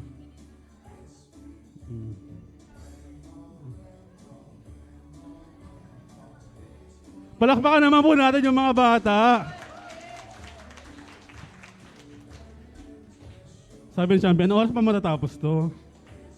Ilang minutes pa? Yay! Okay na, Ezra, tapos na. So, okay, ngayon po, may mga letters po na ginawa ang kids para sa ating mga lolo't lola. Kids, ibigay na po natin bigay natin yung mga sulat natin kay lolo at kay lola. Sige, baba na kayo sa stage. Ezra, tapos na. Okay, wag ka na mag-alala. Ibigay niyo na yung mga regalo nyo at ang nating letters sa ating mga lolo't lola. Okay? Palakpakan po natin ulit yung mga bata. Kitang-kita nyo naman po na pinaghandaan talaga nila. Di ba? So, meron lang iilan na masama yung loob. Meron mga napilitan kasi kailangan gawin. Tama po? Mga iba, paiyak na. Pero no choice sila. Nasa stage na sila, di ba? Pero, grabe yung effort ng mga bata. Talaga namang pinagpawisan sila sa pagpapractice. So, ngayon naman po, meron pa tayong next performance. Punong-puno po tayo ng performances ngayong umagang ito para sa ating mga lolo't lola. Palakpakan po natin. Ngayon, ini-invite ko po sa stage.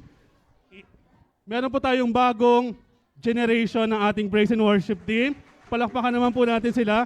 meron po silang hinanda to appreciate and honor our grandparents. Palakpakan po natin ang next gen praise and worship team.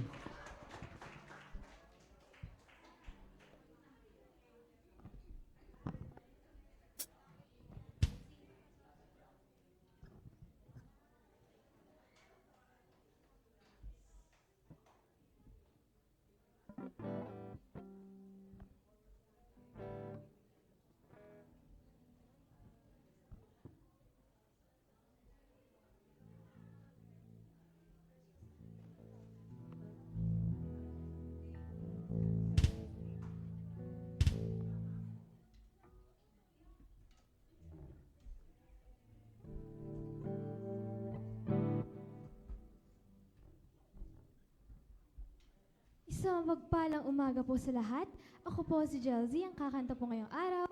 At si Ate Rean po sa drums, si Hazel at si Ate Angel po sa guitar, at si Ate Precious po sa bass. At itong kakantahin po namin na inaalay po namin sa mga grandparents po namin, sa mga lolo, lola, nanay, tatay po na nandito.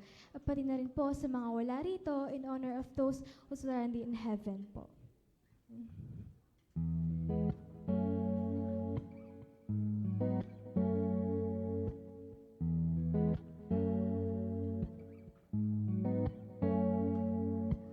Thank you for your love, for your prayers, for the things you've given. How can we recount all you've done on this side of heaven?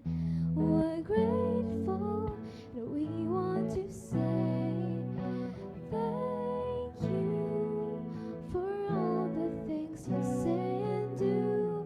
Thank you for showing us a love that's true. Thank you.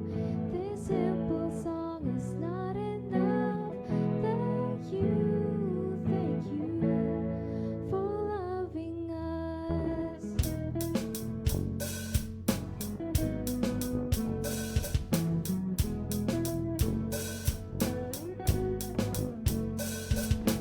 All the summer nights spent with you, sitting on your porch swing.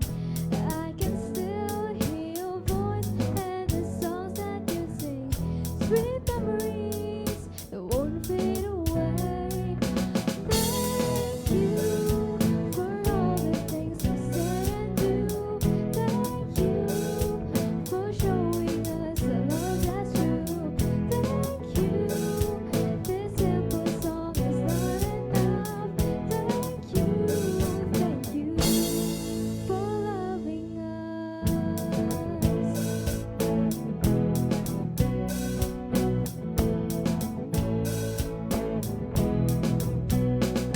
The way you love your goodbye kiss, that faithful birthday card, your Bible and your prayer list.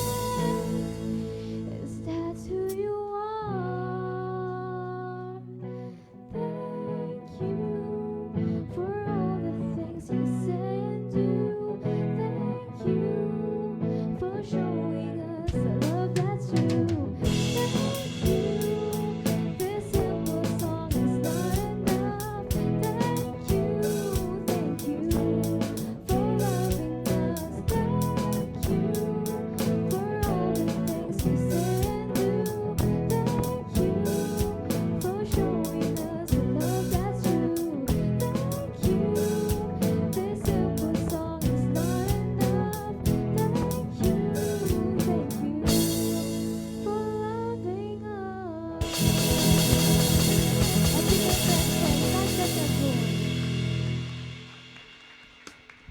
Thank you so much. Palakpakan naman po natin sila. Ang galing. Girl power pala to. Lahat po sila ay mga girls talaga. So, ang galing nila. Malakpakan po lahat natin sila. Sobrang masayang makita na nagpe-perform na po sila. Parang nung makaraan, nagtitraining pa lang sila pero ngayon nakapag-perform na po sila. So, palakpakan po natin sila. So, ngayon po, para po ipag-pray ang ating mga grandparents, natawag ko po ang ating pastor, Pastor Joash. Sige po, yung lahat ng gustong umamin. ng lolo't lola na. Wala naman sa itsura, pero Batang-bata naman sa puso. Sige po, Ako'y June, halika dito. Ay, hindi. O, Ninang Liar. Sige po. Dito po tayo. Lahat po ng mga...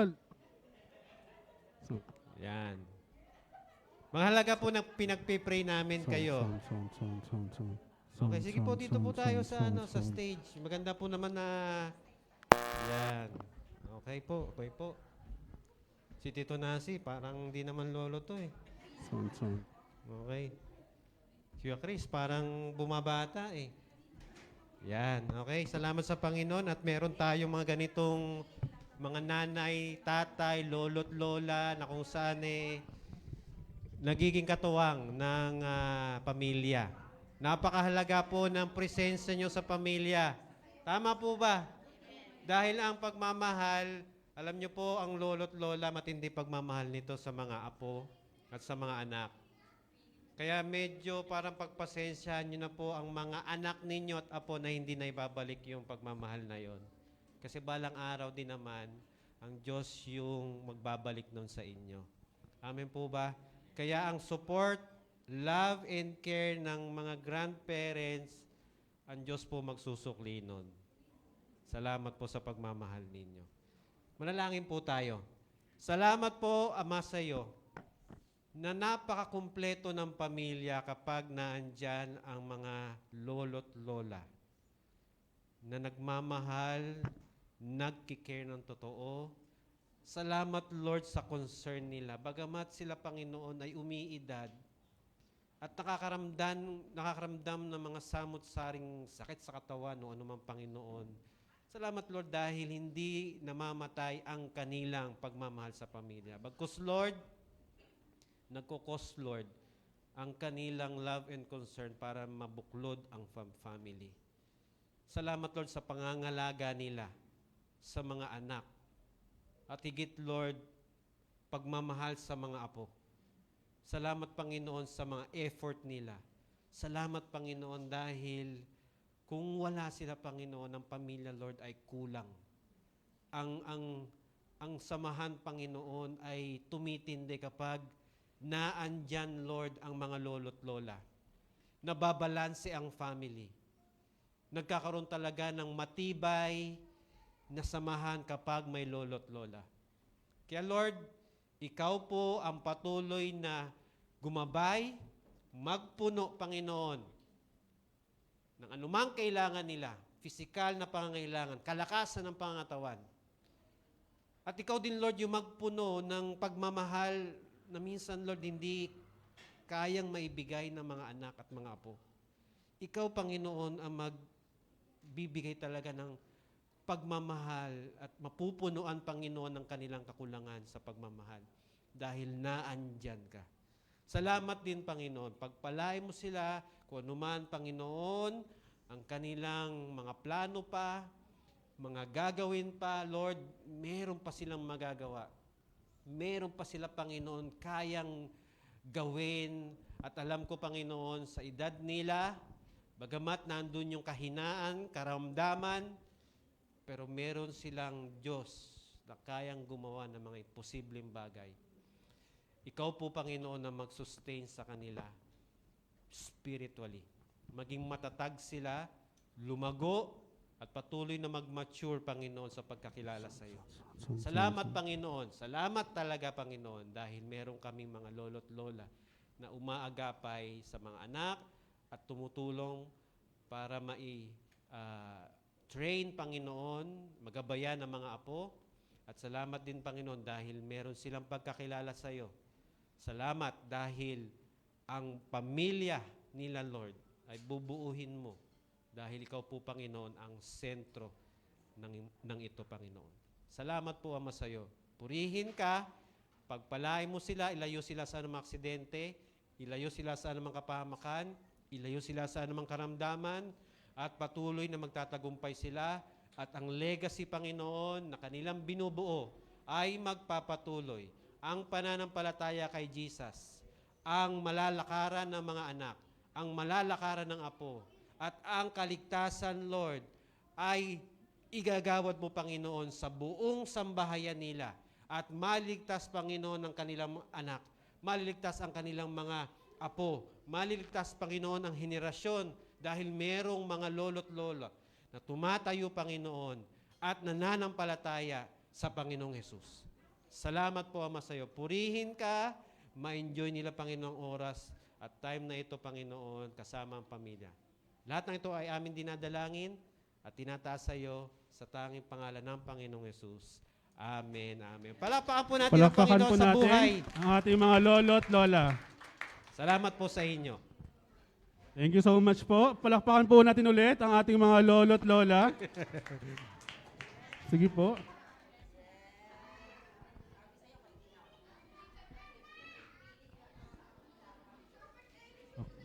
Okay. So, announcement lang, Gen Z, yung mga teenagers, may meeting po tayo ngayong after na service.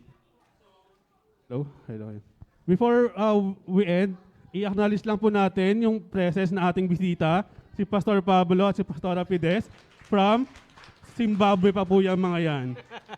From Bulacan, Bali Cathedral sa Bulacan, palakpakan po natin sila. Mahal na mahal po natin ang ating pastor. Maraming salamat po. Sila po ang magkakasal kay Julie at kay Banjo later. So ngayon tatawagan ko po si Nicole. Announcements lang po. Our tithes and offering can be sent through GCash, BPI, and Metrobank. And our worship service ay every Sunday po at 9:30 a.m. Prayer and intercession dito po yan sa church at 9 a.m. And please do like, comment, share, and subscribe to our social media accounts. Meron po ba tayong birthday celebrant? And then, TSG po in church, kaligtasan lessons right after the service. Okay, natawagan ko po si Pasjo. Ay magwakas sa pananalangin. At ang panalangin natin sa Panginoon ay itaas natin dahil ang Diyos natin ay gumagawa. Siya ay patuloy na gagawa sa buhay mo. Siya ay patuloy na mararanasan mo. Amen po ba? Kaya anuman panalangin na ito, ilagay niyo sa mga puso ninyo. Ang Diyos natin didinig sa mga taong hindi nagdududa. Papakinggan niya ang puso na sumasampalataya sa Kanya. Kaya ikaw kapatid, kung anuman panalangin na yan, anuman yung mga plano na yan, anuman yung mga ninanais sa buhay mo, lagay mo sa puso mo yan, merong Diyos na gagawa sa iyo. Walang imposible sa ating Panginoon. Tayo po ay manalangin. Patuloy kaming lumalapit, Ama, sa iyo. Salamat po, O Diyos. Salamat po, Ama. Salamat dahil Ikaw ay dakila. Ikaw ay tapat. At walang hanggan, Panginoon, ang iyong pagmamahal sa aming mga buhay. Salamat dahil nakikinig ka. Salamat, Panginoon, dahil may gagawin ka. Lord, hindi batay sa aming sarili, kundi dahil sa Panginoong Yesus na nasa amin, kaya Ikaw po, O Diyos, ay sasagot.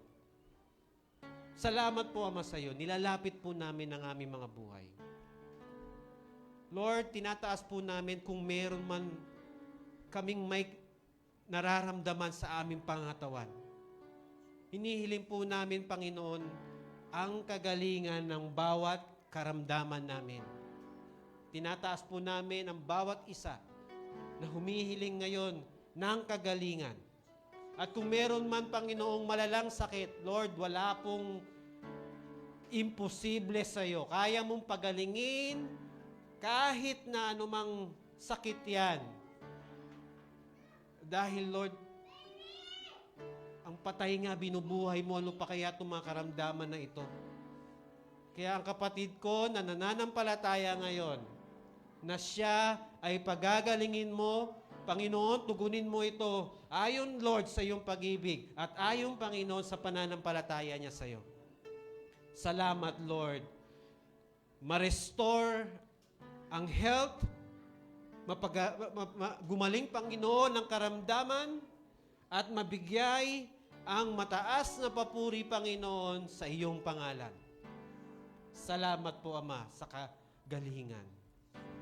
Ganon din, Lord, ang aming mga pangangailangan, itinataas po namin sa iyo, Ama. Ikaw po nakakaalam, Panginoon, ng bawat pangangailangan namin. Ang lahat, Lord, ng mga gastusin, mga bayarin, mga pagkakautang, ang pangangailangan ng pamilya, Lord, alam mo lahat ng ito. Itinataas po namin sa iyo lahat, Lord. Ikaw po ang aming Jehovah Jireh, ang aming provider, ang aming Diyos na lumikha ng langit at lupa. Wala pong imposible sa iyo, kaya mong i-provide out of nothing. Kaya Lord, purihin ka dahil ang pangangailangan na ito, ang kakulangan ay mapupunuan. Ang mga gastusin, ang mga bayarin, ikaw po, Panginoon, ang magpupuno. Salamat, Lord, sa iyo. Salamat, Panginoon, na meron kaming Diyos na kayang gumawa nito. At salamat dahil mabibigyan ng kaluwalhatian, Lord, ang iyong pangalan. Dahil merong blessing na darating sa kapatid ko na ito. At ikaw po, Lord, ang maitataas, Lord. Ganon din po, Panginoon. Itinataas po namin ang aming pamilya. Salamat po, Ama, sa iyo. Ikaw po ang nangangalaga ng aming pamilya. Hinihiling ko, O Diyos, na ang pamilya ng kapatid ko, patuloy mong pagandahin. Ang relasyon, ang samahan, nandoon ang pag-uunawaan, pagmamahalan, pag-iintindihan, ang kapatawaran, Lord, maranasan po ng bawat pamilya, Panginoon. Restoration ng family, Panginoon. Maranasan po ng family, Panginoon, dahil ikaw po ang sentro, lahat ng mga bago ay mararanasan ng kapatid ko. Kaya, Panginoon, sa kanyang family, Lord, ikaw po, Panginoon, ang mag-create ng something new sa family na ito. Baguhin mo, Panginoon, ang family. Baguhin mo ang kalalagayan. Baguhin mo, Panginoon. Itaas, iangat mo, Panginoon, ang family. Ikaw po, Panginoon, talaga ang magpaganda ng relasyon, magpaganda, Panginoon, ng takbo ng family. Lord, iangat sila. Meron sila, Panginoon, Diyos na talagang gumagawa. Iangat sila, Panginoon. Mangyari nawa, Panginoon, na maranasan nila yung kakaibang bago, Panginoon, sa kanilang family. Salamat, Lord. Salamat. Salamat po, Ama, sa iyo. At ganun din, Lord, ang aming mga plano. Kung ano man ito, Panginoon, mga plano na ito, itinataas po, Panginoon, namin sa iyo. Ang kapatid ko na nagpaplano, ito man, Panginoon, ay mga bagay para sa kanyang sarili, para sa kanyang family. Lord, alam mo, Panginoon, ang the best. Alam mo, Panginoon, ang pinakamagandang mangyari. Kaya, Lord, i-direct mo siya, Panginoon, ayon, Panginoon, sa will mo. Ayon, Lord, sa path mo. Para lalo siya magtagumpay. Lalo niya maranasan, Panginoon, ang pagpapala na nanggagaling sa iyo. Salamat po, Ama, sa iyo. Itinataas at ina-acknowledge po namin na ikaw po ang Diyos na siyang may hawak ng aming buhay, na may hawak ng aming family. Kaya, ang mga plano na ito, Lord, itinataas namin sa iyo. Salamat po, Ama. Meron kang dakilang gagawin, Panginoon, sa aming mga sariling buhay, sa pamilya namin. Salamat po, Diyos, sa iyo. At iba pang mga dalangin ng mga kapatid ko. Alam mo po, Panginoon, yon. Ikaw po ang gumawa. Ikaw po, Panginoon, ang maranasan nila. Ikaw ang tumulong. Ikaw ang sumama. At patuloy, Panginoon, na ikaw po, Panginoon, ay maranasan. Salamat po, Ama. Ingatan mo kami sa week na darating. Ingatan mo ang aming mga anak na pumapasok sa school, ang mga apo na pumapasok sa school. Ingatan mo ang aming mga nanay at tatay. Palakasin ang pangatawan nila. Salamat, Lord, sa mga trabaho na meron sila. Ang mga lolo't lola namin, Panginoon, palakasin sila at gabayan, Panginoon. Tulungan, Lord, at samahan. Salamat, Lord, sa iyo. Ang protection mo, ang maranasan, ilayo kami sa anumang aksidente, ilayo kami sa anumang kapahamakan, sa masasamang tao, tulungan mo kami, Panginoon. Maranasan po namin ang biyaya mo, ang favor mo, Panginoon, ang forgiveness mo, ang hope mo, Panginoon, ang love mo, Panginoon, ang maranasan namin sa buong linggong ito, Panginoon. Salamat po, Ama, sa iyo. Purihin ka. Purihin ka po. Tanggapin mo ang biyaya na galing sa ating Diyos, ang pag-ibig ng Ama, ang pagliligtas ng Panginoong Yesus, ang gabay, patnubay, at pag-asa na nanggagaling sa Espiritu Santo ay sumaati nawa ngayon at magpakailanman. Amen. Amen. Amen. Pagpalain po tayo ng ating Panginoon.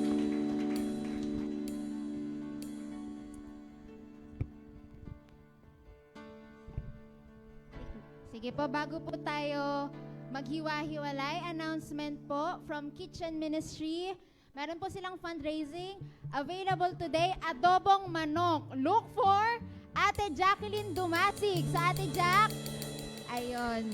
So, bago po tayo maghiwa-hiwalay, let's worship the Lord.